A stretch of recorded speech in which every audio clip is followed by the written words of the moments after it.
दोस्तों, अगर आपने लाइफ ऑफ पाई फिल्म देखी है या उसके बारे में सुना है तो वो कहानी एक ऐसे लड़के की थी जो समुद्र के बीचों बीच फंस जाता है और फिर किस तरह से वो सरवाइव करता है।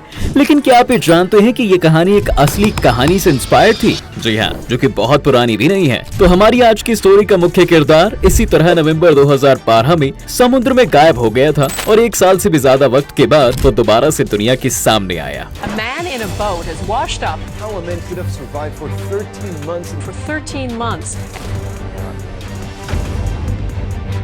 देखिए, नवंबर 2012 में मेक्सिको में रहने वाला होजे अल्वारेंगा अपने एक 23 साल के यंग साथी एजिक्वेल कोर्डोबा के साथ 2 दिन के फिशिंग एक्सपेडिशन के लिए निकला था। क्योंकि पेशे से दोनों ही मछुआरे थे, लेकिन उन्होंने कभी नहीं सोचा था कि वो इसके बाद दोबारा कभी किसी बोट पर नहीं चढ़ पाएंगे। ये बोट भी कुछ खास नहीं थी। सिर्फ 25 फुट लंबी इस बोट में एक रेडियो था जिससे बात की जा सकती थी और एक आइस बॉक्स था जिसमें वो मछलियां रखने वाले थे। लेकिन मौसम ने उसके बाद करवट बदली और अचानक से समुद्र में एक भयानक तूफान आ गया। ये तूफान इतना भयानक था कि लहरों ने तो उनकी बोट को 3 मंजिला इमारत जितना ऊपर उठाकर नीचे पटक दिया था और अब वो पूरी तरह समुद्र के हवाले हो गए थे और जहां भी उन्हें ये लहरें लेकर जा रही थीं, वो वहां जाने के लिए मजबूर थे। होजे ने रेडियो से अपने बॉस को कांटेक्ट करने की कोशिश की और वो ये बताने में तो कामयाब हो पाया कि तूफान के कारण वो यहाँ फंस गए हैं। लेकिन इससे पहले कि वो बता पाता कि वो लोग कहाँ हैं, इतने में रेडियो की बैटरी खत्म हो गई। बोट में तेजी से पानी भर रहा था और कोर्डोबा, जो उसका यंग साथी था, वो बाल्टी में पानी भरकर उसे बाहर फेंक रहा था। उन्हें लगा कि कुछ ही देर की बात है, शायद तूफान जल्दी चला जाए। लेकिन ये तूफान 5 दिन तक चला और इस बीच उनकी बोट ने इतना डैमेज सहा कि उसकी मोटर ही खराब हो गई। 5 दिन बाद जब तूफान गया तो उन्होंने देखा कि वो जिस भी दिशा में देखते हैं, उन्हें जमीन का कोई ट्रेस नजर नहीं आता।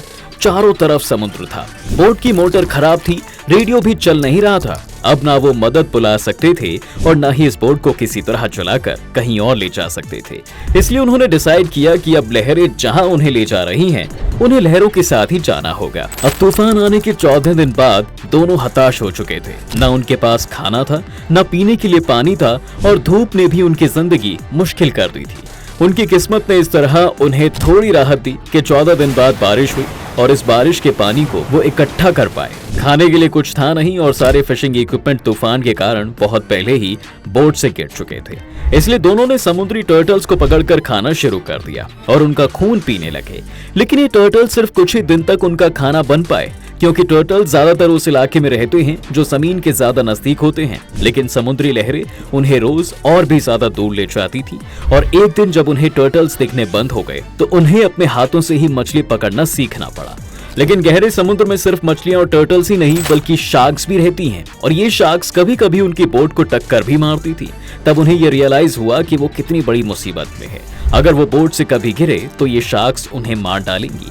लेकिन क्योंकि जीने की इच्छा उनके अंदर थी तो उन्होंने इसे भी अपनी ताकत बना लिया और होजे पानी में हाथ डालकर शार्क्स को अपनी ओर अट्रैक्ट करने लगा ताकि वो उन्हें अपने चाकू से हमला करके मार पाए। और इस कारण उन्हें कुछ दिन तक शार्क का लीवर भी खाने को मिला जो उनकी जान बचाए हुए था। अब दोस्तों, जब वो समुद्र में और ज्यादा गुम हो गए तो कुछ दिनों बाद शार्क्स का भी आना बंद हो गया और तब उन्होंने बर्ड्स को टारगेट करना शुरू कर दिया और बोट के साथ वो एक लकड़ी के तख्ते को फ्लोट करवाने लगे ताकि जैसे ही कोई बर्ड उस पर लैंड करे वो उस बर्ड को पकड़कर खा सके। अब अगले 2 महीने इसी तरह से गुजरे। एक दिन कोर्डोबा से रहा नहीं गया। उसे लगा कि इस तरह जीने से तो मर जाना बेहतर है और वो समुद्र में कूदने ही वाला था कि होजे ने उसे पकड़ लिया। दोनों को समझ में आया कि इस तरह तो उनकी मेंटल हेल्थ इतनी खराब हो जाएगी कि वो एक दिन अपने आप ही मौत को गले लगा लेंगे। इस वजह से दोनों आपस में बात करने लगे और उन्होंने हर उस चीज के बारे में बात की जिसके बारे में की जा सकती है, ताकि हर दिन समुद्र में वो अपने 24 घंटे किसी तरह तो काट सके। फिर एक दिन अचानक से कोर्डोबा की तबीयत बिगड़ने लगी।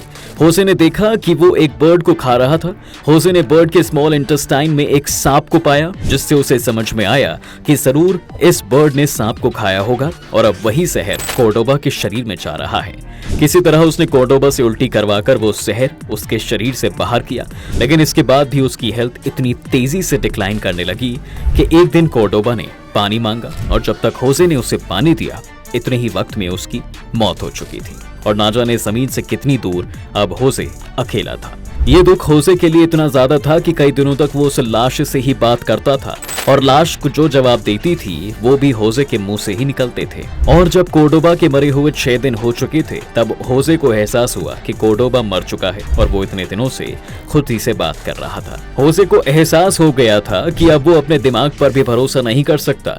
हर दिन उसे चीजें दिखने लगती थी जो वहां पर थी ही नहीं। कभी कभी उसे लगता था कि वो उस बोट पर नहीं है बल्कि किसी और ही दुनिया में है। उसने कोर्डोबा की बॉडी पर से सभी कपड़े उतारकर उसे समुद्र में फेंक दिया था, क्योंकि मरने से पहले कोर्डोबा ने होजे से 2 वादे लिए थे, जिसमें एक वादा ये था कि अगर कोर्डोबा मर जाता है तो होजे उसे नहीं खाएगा। जी हाँ, ये बात हमें अजीब सी लगती है, लेकिन जितने समय तक वो उस समुद्र में अकेले थे ये भी एक पॉसिबिलिटी थी। इस बीच में एक दिन होजे को एक शिप कहीं दूर से गुजरते हुए दिखती है। होजे की आंखों में चमक आ जाती है।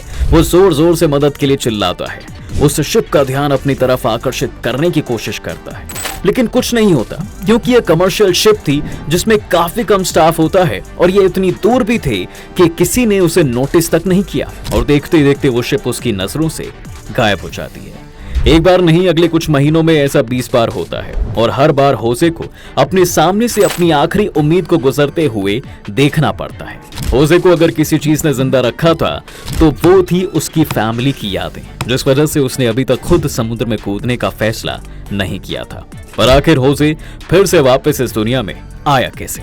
देखिए, होजे को उसके दादा ने स्टार्स और मून के जरिए टाइम कैलकुलेट करना भी सिखाया था, जिस वजह से वो दिनों, हफ्तों और महीनों का हिसाब भी रख पा रहा था। इस समुद्री तूफान के 14 महीने बाद एक दिन अचानक होजे ने आसमान की ओर देखा और उसे कुछ बर्ड्स दिखी, और इस तरह के बर्ड्स किनारों पर ही पाए जाते हैं। उसे समझ आया कि जमीन आसपास ही है। कुछ वक्त बाद समुद्र की लहरें उसे जमीन के पास भी ले आईं। अब होजे को जमीन दिखने भी लगी थी। उसे अब एक अहम फैसला लेना था। क्या वो बोट पर मौजूद सभी सामान को बाहर फेंक दे ताकि बोट हल्की होकर जल्दी तट तक पहुंच सके या नहीं?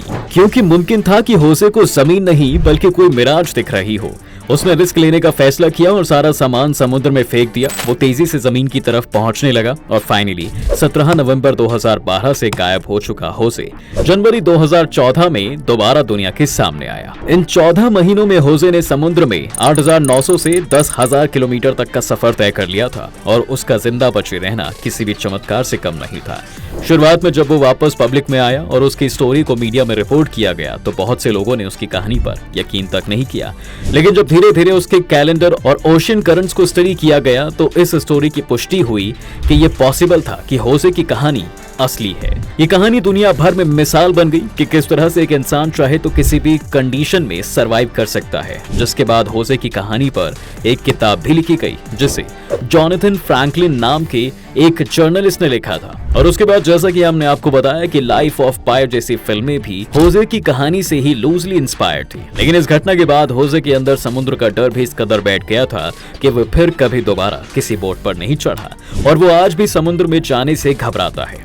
सोचे किस तरह का वो ट्रॉमा रहा होगा कि एक मछुआरा फिर पानी में उतरने से ही डरने लगा। उम्मीद है दोस्तों आपको आज के इस वीडियो में काफी कुछ नया मिला होगा। अगर आपको ये वीडियो पसंद आया है तो वीडियो को लाइक करें और अगर आप इस चैनल पर नए हैं तो जाने से पहले चैनल को सब्सक्राइब करना भी ना भूलें।